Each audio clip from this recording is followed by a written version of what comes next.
ದರ್ಶನ್ ರವರಿಗೆ birthday wish ಮಾಡದ ಪವಿತ್ರ ಗೌಡ. ಇವತ್ತು ಚಾಲೆಂಜಿಂಗ್ ಸ್ಟಾರ್ ನಟ ದರ್ಶನ್ ರವರ ಬರ್ತ್ಡೇ. ಆದರೆ ಈ ಬರ್ತ್ಡೇಗೆ ಪವಿತ್ರ ಗೌಡ ವಿಶ್ ಮಾಡಿಲ್ಲ. ದರ್ಶನ್ ರ ಹುಟ್ಟುಹಬ್ಬವನ್ನ ಪ್ರತಿ ವರ್ಷ ಪವಿತ್ರ ಗೌಡ ಆಚರಿಸ್ತಾ ಇದ್ರು. ಮನೆಯಲ್ಲೇ ಕೇಕ್ ತಂದು ಕಟ್ ಮಾಡಿಸಿ ಸೆಲೆಬ್ರೇಟ್ ಮಾಡ್ತಾ ಇದ್ರು ಪವಿತ್ರ ಗೌಡ. ಆದರೆ ಈ ಬಾರಿ ಸೋಷಿಯಲ್ ಮೀಡಿಯಾದಲ್ಲೂ ಕೂಡ ವಿಶ್ ಮಾಡಿಲ್ಲ. ಪವಿತ್ರ ಮನೆಯಲ್ಲಿ ಕೇಕ್ ಕಟ್ ಮಾಡ್ತಾ ಇದ್ದ ದರ್ಶನ್ ತಮ್ಮ ಹುಟ್ಟುಹಬ್ಬವನ್ನು ಆಚರಿಸಿಕೊಳ್ತಾ ಇದ್ರು. ಬಳಿಕ ಫ್ಯಾನ್ಸ್ ಜೊತೆಗೆ ಸೆಲೆಬ್ರೇಟ್ ಮಾಡ್ತಾ ಇದ್ರು. ವಾಡಿಕೆ ಆಗಿತ್ತು ಇದು ಅನೇಕ ವರ್ಷಗಳಿಂದ. ಆದರೆ ಈ ಬಾರಿ ದರ್ಶನ್ಗೆ ಪವಿತ್ರ ವಿಶ್ ಮಾಡಿಲ್ಲ. ಅವರಿಬ್ರು ಕಾಂಟ್ಯಾಕ್ಟ್ ಅಲ್ಲೇ ಇಲ್ವಾ ಅನ್ನೋ ಪ್ರಶ್ನೆ ಎದ್ದಿದೆ. ಪವಿತ್ರ ಗೌಡಳನ್ನ ದೂರ ಇಟ್ಟಿದ್ದಾರ ನಟ ದರ್ಶನ್ ಅನ್ನೋ ಪ್ರಶ್ನೆ. 10 ವರ್ಷದ ಸಂಬಂಧ ಅಂತ ಹೇಳಿ ಪವಿತ್ರ ಗೌಡ ಅವರೇ ಹೇಳ್ಕೊಂಡಿದ್ರು. ಇವನ್ನ ರೇಣುಕಾಸ್ವಾಮಿ ಕೊಲೆ ಪ್ರಕರಣದಲ್ಲಿ ಸಲ್ಲಿಕೆ ಆಗಿದ್ದಂತಹ ಚಾರ್ಜ್ ಶೀಟ್ನಲ್ಲೂ ಕೂಡ ಇವರಿಬ್ಬರ ಸಂಬಂಧದ ಬಗ್ಗೆ ಉಲ್ಲೇಖ ಆಗಿತ್ತು. ಪ್ರತಿ ವರ್ಷ ಕೂಡ ದರ್ಶನ್ರ ಬರ್ತ್ಡೇಯನ್ನು ಸೆಲೆಬ್ರೇಟ್ ಮಾಡ್ತಾ ಇದ್ರು. ಆದರೆ ಈ ವರ್ಷ ವಿಶ್ ಮಾಡಿಲ್ಲ. ಅವರಿಬ್ಬರು ಸಂಪರ್ಕದಲ್ಲೇ ಇಲ್ವಾ ಅನ್ನೋ ಅನುಮಾನ ಇದೆ. ಈ ನಡುವೆ ಪವಿತ್ರ ಗೌಡ ತಮ್ಮ ತಾಯಿಯವರ ಜೊತೆಗೆ ಫೋಟೋಶೂಟನ್ನು ಮಾಡಿಸಿ ಆ ಫೋಟೋಸನ್ನು ಅಪ್ಲೋಡ್ ಮಾಡಿ ತಮ್ಮ ತಾಯಿಗೆ ಐ ಲವ್ ಯು ಅಮ್ಮ ಅಂತ ಹೇಳಿದ್ದಾರೆ. ಕಷ್ಟದ ಸಂದರ್ಭದಲ್ಲಿ ನಿಂತಹ ತಾಯಿಗೆ ಧನ್ಯವಾದವನ್ನು ತಿಳಿಸಿದ್ದಾರೆ. ಆದರೆ ಎಲ್ಲೂ ಕೂಡ ದರ್ಶನ್ರ ಫೋಟೋವನ್ನು ಅಪ್ಲೋಡ್ ಮಾಡೋದಾಗಲಿ ಅವರಿಗೆ ವಿಶಸ್ಸನ್ನು ತಿಳಿಸೋದಾಗಲಿ ಮಾಡಿಲ್ಲ. ಮೊನ್ನೆಯಷ್ಟೇ ಅವರ ರೆಡ್ ಕಾರ್ಪೆಟ್ ಓಪನ್ ಆಗಿತ್ತು. ಗ್ರ್ಯಾಂಡ್ ಆಗಿ ಅದನ್ನು ಓಪನ್ ಮಾಡಿದ್ರು. ಇವತ್ತು ದರ್ಶನ್ ರವರ ಹುಟ್ಟುಹಬ್ಬ ಇದ್ರೂ ಕೂಡ ಪವಿತ್ರ ಗೌಡ ಎಲ್ಲೂ ವಿಶ್ ಮಾಡಿಲ್ಲ. ಇದು ಅಭಿಮಾನಿಗಳಲ್ಲೂ ಕೂಡ ಇವರಿಬ್ಬರ ನಡುವಿನ ಸಂಪರ್ಕ ದೂರ ಆಯ್ತಾ, ಕಟ್ ಮಾಡ್ಕೊಂಡ್ರಾ ಅನ್ನೋ ಪ್ರಶ್ನೆಯನ್ನ ಹುಟ್ಟುಹಾಕಿದೆ. ಅವರ ತಾಯಿಯ ಫೋಟೋಸನ್ನಷ್ಟೇ ಇನ್ಸ್ಟಾಗ್ರಾಮ್ನ ಸ್ಟೋರೀಸಲ್ಲಿ ಮತ್ತು ಸೋಷಿಯಲ್ ಮೀಡಿಯಾ ಪ್ಲಾಟ್ಫಾರ್ಮ್ನಲ್ಲಿ ಅಪ್ಲೋಡ್ ಮಾಡ್ಕೊಂಡಿದ್ದಾರೆ. ಮನೆಯಲ್ಲೇ ದರ್ಶನ್ ಅದ್ಧೂರಿ ಬರ್ತ್ಡೇಯನ್ನ ಸೆಲೆಬ್ರೇಟ್ ಮಾಡ್ಕೊಂಡಿದ್ದಾರೆ. ನಿನ್ನೆ ಮಧ್ಯರಾತ್ರಿ ಗ್ರ್ಯಾಂಡ್ ಆಗಿ ಹುಟ್ಟುಹಬ್ಬ ಆಚರಣೆ. ಪತ್ನಿ ವಿಜಯಲಕ್ಷ್ಮಿ ಅವರ ಜೊತೆಗೆ ದರ್ಶನ್ ಹುಟ್ಟುಹಬ್ಬವನ್ನ ಸೆಲೆಬ್ರೇಟ್ ಮಾಡಿದ್ದಾರೆ. ಆಪ್ತರ ಉಪಸ್ಥಿತಿ ಮಾತ್ರ ಇತ್ತು. ಇದೇ ಸಂದರ್ಭದಲ್ಲಿ ರಕ್ಷಿತಾ, ಪ್ರೇಮ್, ಶೈಲಜಾ ನಾಗ್ ಬರ್ತ್ಡೇಯಲ್ಲಿ ಭಾಗಿಯಾಗಿದ್ರು. ಅತ್ಯಾಪ್ತ ಬಳಗದವರು ಮಾತ್ರ ನೆನೆ ಅವರ ಮನೆಯಲ್ಲಿ ಆಚರಿಸಿದಂತಹ ಬರ್ತ್ಡೇಯ ಕಾರ್ಯಕ್ರಮದಲ್ಲಿ ಭಾಗಿಯಾಗಿದ್ರು. ಇದು ದರ್ಶನ್ರ ಪತ್ನಿ ವಿಜಯಲಕ್ಷ್ಮಿ ಅವರು ದರ್ಶನ್ರ ಹುಟ್ಟುಹಬ್ಬಕ್ಕೆ ಕೋರಿ ಪೋಸ್ಟ್ ಮಾಡಿರುವಂತಹ ಫೋಟೋ ಗಮನಿಸ್ತಾ ಇದ್ದೀರಿ.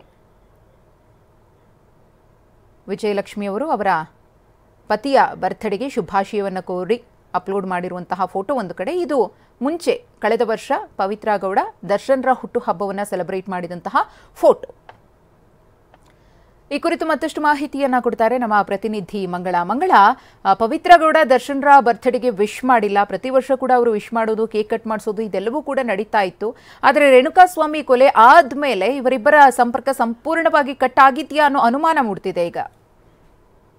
ಅಫ್ಕೋರ್ಸ್ ಮಧುಶ್ರೀ, ಅಂದ್ರೆ ಪ್ರತಿ ವರ್ಷ ದರ್ಶನ್ ಬರ್ತ್ಡೇ ಬಂತು ಅಂತಂದ್ರೆ ಪವಿತ್ರ ಅವರು ತುಂಬಾ ಸಂಭ್ರಮದೊಂದಿಗೆ ದರ್ಶನ್ ಅವರ ಬರ್ತ್ಡೇನ ಸೆಲೆಬ್ರೇಟ್ ಮಾಡ್ತಾ ಇದ್ರು. ಮಧ್ಯರಾತ್ರಿನೇ ಕೇಕ್ ಕಟ್ ಮಾಡಿಸ್ತಿದ್ರು. ಎಲ್ಲರೂ ನೋಡಿರುವಂತದ್ದು ಅದನ್ನ, ಅಂದ್ರೆ ಹ್ಯಾಪಿ ಬರ್ತ್ಡೇ ಸುಬ್ಬ ಅಂತ ಬರ್ದು ಅವರು ತುಂಬಾ ಪ್ರೀತಿಯಿಂದ ಕೇಕ್ ಕಟ್ ಮಾಡಿಸ್ತಾ ಇದ್ರು. ಆಕ್ಚುಲಿ ದರ್ಶನ್ ಅವರು ಸಹ ಪವಿತ್ರ ಅವರ ಅವ್ರ ಮನೆಗೆ ಹೋಗಿ ಕೇಕ್ ಕಟ್ ಮಾಡಿ ಬಂದ್ಮೇಲೆನೆ ಅಭಿಮಾನಿಗಳ ಜೊತೆ ಅವರ ರಾಜರಾಜೇಶ್ವರಿ ನಗರದ ಮನೆ ಮುಂದೆ ಅಲ್ಲಿ ಬರ್ತ್ಡೇನ ಸೆಲೆಬ್ರೇಟ್ ಮಾಡ್ಕೊಳ್ತಾ ಇದ್ರು ಪ್ರತಿ ವರ್ಷ. ಜೊತೆಗೆ ಅದಾದ ನಂತರ ಪವಿತ್ರ ಅವರು ಸೆಲೆಬ್ರಿಟಿಗಳನ್ನೆಲ್ಲ ಕರೆದು, ಅಂದ್ರೆ ಅವರು ಇಂಡಸ್ಟ್ರಿನಲ್ಲಿ ಯಾರೆಲ್ಲ ಕ್ಲೋಸ್ ಇದ್ದಾರೆ ದರ್ಶನ್ಗೆ ಮತ್ತೆ ಪವಿತ್ರ ಗೌಡ ಅವ್ರಿಗೆ, ಅವ್ರನ್ನೆಲ್ಲ ಕರೆದು ಒಂದು ಜೆಟ್ಲ್ಯಾಗ್ ಅಲ್ಲಿ ಆಗಿರ್ಬೋದು, ಅದರ್ವೈಸ್ ಬೇರೆ ಎಲ್ಲಾದ್ರೂ ಹೋಟೆಲ್ಗಳಲ್ಲಾಗಿರ್ಬೋದು ಬರ್ತ್ಡೇನ ತುಂಬಾ ಗ್ರ್ಯಾಂಡ್ ಆಗಿ ಸೆಲೆಬ್ರೇಟ್ ಮಾಡ್ತಾ ಇದ್ರು. ಆದ್ರೆ ಈ ವರ್ಷ ಪವಿತ್ರ ಅವ್ರಿಗೆ ಯಾವುದೇ ರೀತಿಯಾದಂತಹ ಒಂದು ಹುಟ್ಟುಹಬ್ಬದ ವಿಷಯನ್ನ ಮಾಡಿಲ್ಲ.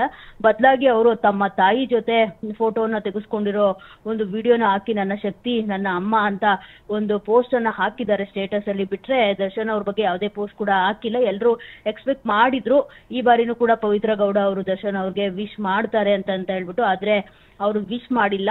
ಜೊತೆಗೆ ಇದನ್ನ ನೋಡ್ತಾ ಇದ್ರೆ ಅವರಿಬ್ಬರ ನಡುವೆ ರೇಣುಕಾಸ್ವಾಮಿ ಕೊಲೆ ಕೇಸು ಮತ್ತೆ ಜೈಲು ಹೋಗಿ ಬಂದಿದ್ದು ಅದೆಲ್ಲ ಆದ್ಮೇಲೆ ಪವಿತ್ರ ಗೌಡ ಮತ್ತೆ ದರ್ಶನ್ ನಡುವೆ ಕಾಂಟ್ಯಾಕ್ಟ್ ಇಲ್ವಾ ಅನ್ನೋದು ಸಹಜವಾಗಿ ಎಲ್ಲರಲ್ಲೂ ಪ್ರಶ್ನೆ ಮೂಡುತ್ತೆ. ಈಗ ಅವರಿಬ್ರು ಕಾಂಟ್ಯಾಕ್ಟ್ ಅಲ್ಲಿ ಇಲ್ವಾ, ಮಾತನಾಡ್ತಿಲ್ವಾ ಅಂತ. ದರ್ಶನ್ ಕೂಡ ಎಲ್ಲೂ ಪವಿತ್ರ ಗೌಡ ಅವ್ರ ಮನೆಗೆ ಹೋಗಿಲ್ಲ. ಅದೇ ಪವಿತ್ರ ಗೌಡ ಅವರು ದರ್ಶನ್ ಅವರು ಅವ್ರಿಗೆ ಕೊಡ್ಸಿರುವಂತ ನಿವಾಸದಲ್ಲೇ ರಾಜರಾಜೇಶ್ವರಿ ಇವತ್ತಿಗೂ ಅಲ್ಲೇ ಇರುವಂತದ್ದು. ಆದ್ರೆ ದರ್ಶನ್ ಅವರು ಹೊಸಕೆರೆಹಳ್ಳಿ ನಿವಾಸಕ್ಕೆ ಹೋಗ್ತಾರೆ, ರಾಜರಾಜೇಶ್ವರಿ ನಗರದಲ್ಲಿರೋ ಅವರ ನಿವಾಸಕ್ಕೆ ಹೋಗ್ತಾರೆ. ಬಿಟ್ರೆ ಮೈಸೂರಿಗೆ ಬರ್ತಾರೆ. ಬಿಟ್ರೆ ಇವತ್ತಿನವರೆಗೂ ಜೈಲಿಂದ ಆಚೆ ಬಂದ್ಮೇಲೆ ಅವರು ಪವಿತ್ರ ಗೌಡ ಅವ್ರ ಮನೆಗೂ ಹೋಗಿಲ್ಲ. ಸೊ ಇದನ್ನೆಲ್ಲ ನೋಡ್ತಿದ್ರೆ ದೂರ ಆಗಿದ್ದಾರೆ ಅಂತ ಅನ್ಸುತ್ತೆ. ಆದ್ರೆ ಕೋರ್ಟ್ ಅಲ್ಲಿ ನಡೆದಂತ ಬೆಳವಣಿಗೆನೆ ಬೇರೆ. ಅಂದ್ರೆ ನಾನು ಇದೀನಿ ಅನ್ನೋ ಭರವಸೆಯನ್ನ ಪವಿತ್ರ ಗೌಡ ಅವ್ರಿಗೆ ದರ್ಶನ್ ಕೊಟ್ಟಿರುವಂತದ್ದು. ಸೊ ಸದ್ಯಕ್ಕೆ ಕಾಂಟ್ಯಾಕ್ಟ್ ಅಲ್ಲಿ ಇಲ್ವಾ, ಆದ್ರೆ ಇನ್ ಮುಂದೆ ಇಬ್ರು ದೂರ ಆದ್ರ ಅನ್ನೋ ಒಂದು ಪ್ರಶ್ನೆಗಳು ಸಹಜವಾಗಿ ಮೂಡುತ್ತೆ. ಅದಕ್ಕೆ ಅವರಿಬ್ರೇ ಆನ್ಸರ್ ಕೊಡ್ತಾರೆ ಅನ್ನೋ ಸುದ್ದಿಗಳು ಕೂಡ ಇರುವಂತದ್ದು. ಮಧುಶ್ರೀ, ಧನ್ಯವಾದ ಮಂಗಳ ತಮ್ಮ ಮಾಹಿತಿಗಾಗಿ.